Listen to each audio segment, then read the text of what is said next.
Democrats, please welcome to the stage Andrew Yang.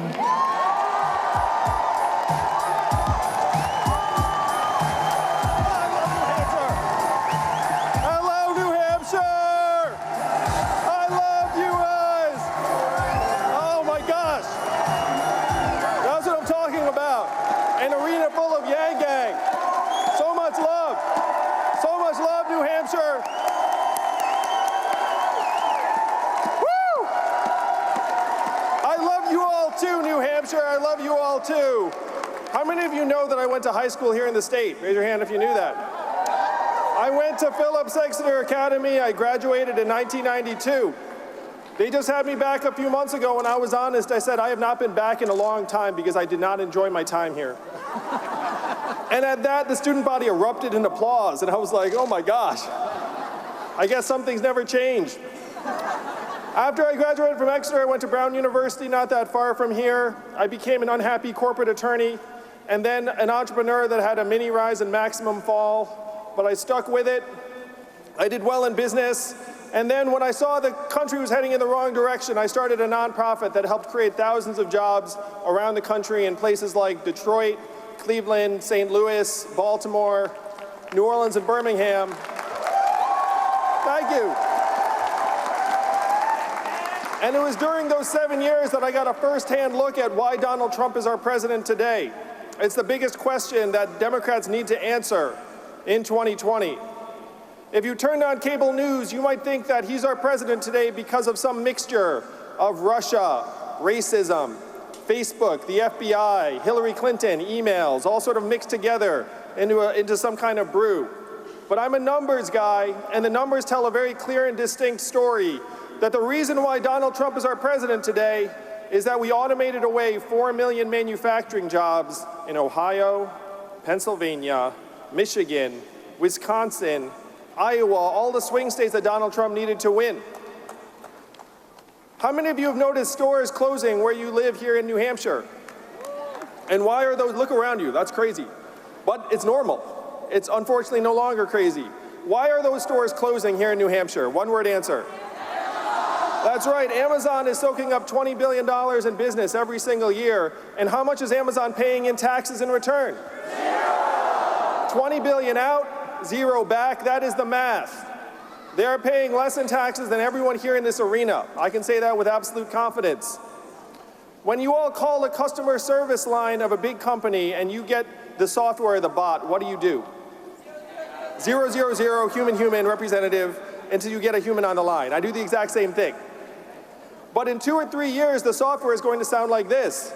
Hey, Andrew, how's it going? What can I do for you? It's going to be delightful, fast, efficient. You might not even realize it's software. What is that going to mean for the 2.5 million Americans who answer phones for a living right now? As 30% of your stores close, the most common job here in New Hampshire is retail clerk. The average retail clerk is a 39-year-old woman making between $9 and $10 an hour. What is she going to do? We're in the midst of the greatest economic transformation in the history of our country, what experts are calling the fourth industrial revolution. When is the last time you've heard a politician say the words fourth industrial revolution, New Hampshire? Just now.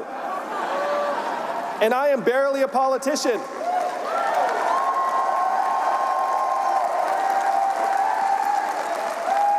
So these are the real changes that have driven Donald Trump into the White House.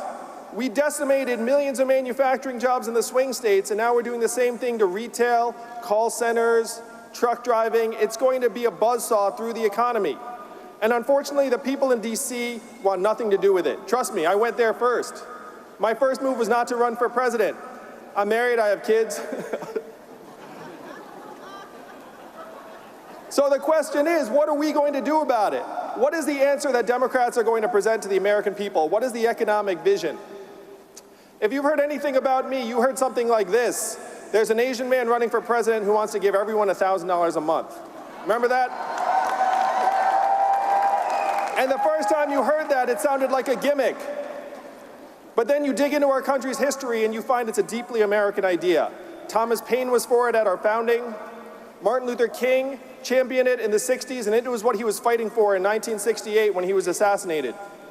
It was so mainstream it passed the US House of Representatives in 1971, and one state has had a dividend just like this in place for almost 40 years. And what state is that, New Hampshire? And how do they pay for it? And what is the oil of the 21st century? Technology, that's right. Data, software. A study just came out that said that your data, our data, is now worth more than oil. How many of you remember getting your data check in the mail? In Alaska, they call this the oil check, and they love it. We're going to call this the tech check, and all of America is going to love it. This is the trickle-up economy. From our people, our families, and our communities up. It would make our people stronger, healthier, mentally healthier. And the money would go right back into our communities. You know where it would go. Think about it for just a moment. Where would it go? Daycare, car repairs you've been putting off, Little League signups. It would create thousands of jobs right here in New Hampshire.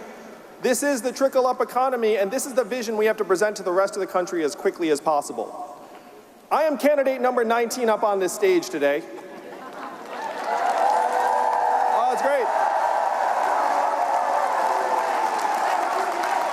And you know, the people who are here today, you all take your responsibility very, very seriously, and that you can shape the future of this country. It is why you're here with me, candidate number 19. You're a little bit spoiled. You think to yourself things like, I don't know about that Yang fellow, I just met him the one time. But it's up to you to take the country in the right direction as quickly as possible, to show them that we can build a trickle-up economy, and that we can solve the problems that got Donald Trump into the Oval Office in 2016. In 2016, he said, we're going to make America great again. And what did Hillary Clinton say in response? America is already great.